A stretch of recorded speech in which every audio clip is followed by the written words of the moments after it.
So my internet was down whenever this was going on, so I watched this after it aired, while all the other channels were finishing their live streams. But now that Comcast/Xfinity fixed the outage from earlier, here are my thoughts on Sony's State of Play for January 31st, 2024. The first game they showed was Helldivers 2. I didn't play the first Helldivers, and I probably won't play this. I thought at first I was looking at Destiny 2. This game just looks like generic space shooter number 987. Then there is a game where my first note is fetish game, Stellar Blade. Everything that you are doing in this game, you've seen someone else do it, and they probably did it better. Nothing in this game stands out and makes me want to play it, but there are probably some neckbeards out there that can't wait to play this game. Sonic X Shadow Generations. So Sega is running out of ideas. Like, that is literally what I wrote in my notes. They made Sonic Frontiers and you can like or dislike that game, but they tried something new. Here they are just using an idea that they've used before, but that's what Sega does. Then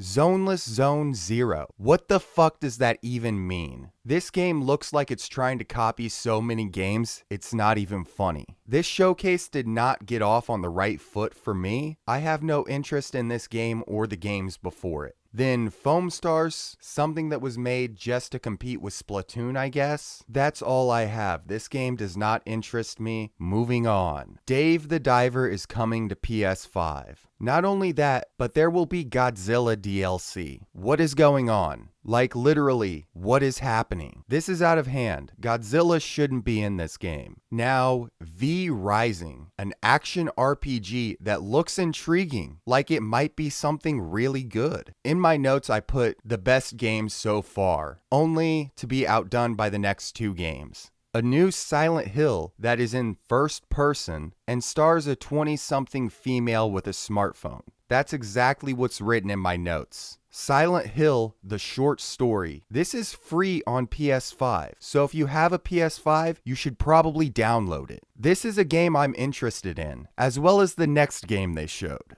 Silent Hill 2 Remake is coming to PlayStation 5 finally. How long have people been asking for a remake of this game? And it's finally coming. This game came out in 2001, so it was time for a remake. This is going to be a PS5 system seller. I know it. Mark my words. Next, starting a trailer with from the creators of doesn't fill me with confidence like you think it does. Like you're trying to sell the game based off of what they made in the past. Judas. This is a steampunk game set in space. It looks like it's trying to be a BioShock, but it's just not called BioShock. Next, there's Metro Awakening VR, a reason for all 5 PSVR 2 owners to bust out their VR headset for a console. Like, I've been playing VR games on PC for years. That PSVR is a ripoff. If I'm gonna try this because I love the Metro games for all of their good and bad, I'm gonna try it on PC. Here's another game for all of you PSVR 2 owners, Legendary Tales. This I have no interest in because I've played Skyrim VR. Now back to actual games. Dragon's Dogma 2. I don't know anyone that played the first game, but the combat in this game looks great and has me interested in it. The art and characters and monsters look good,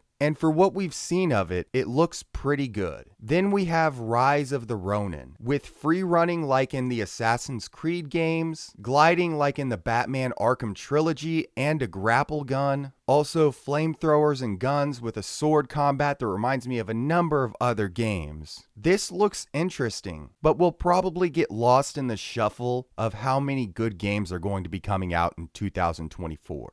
Then we have the Until Dawn remake. Sony has to fill their first-party lineup with games that don't need remakes. I can't wait for the God of War 2018 remake. Now we come to the thing that will probably get me the most hate. Death Stranding 2 On the Beach. That is the name you're going with? On the Beach? Okay. But they added guns, so you're not just throwing your piss and shit at enemies. And I bet Monster will still be in the game. Oh, but maybe this time they got Mountain Dew, so you neckbeards can feel like you're really in their world. Then there's the guy with the guitar gun that's also a sword. Kojima is trying too hard, and so is Sony. And I can guarantee that Sony told Kojima to add gunplay in this game. I will also say this, Kojima is overrated. Keep in mind, you're talking to someone that grew up playing his games. People want to call Sam Lake overrated, but here's the difference. I think Kojima is just making it up as he goes along, whereas Sam, I think, has a plan from the beginning. And no, I won't buy Death Stranding 2 for the same reason I didn't buy the first game. It looks like a walking simulator, but now it looks like it has poor gunplay to go along with the walking simulator. I'm fine.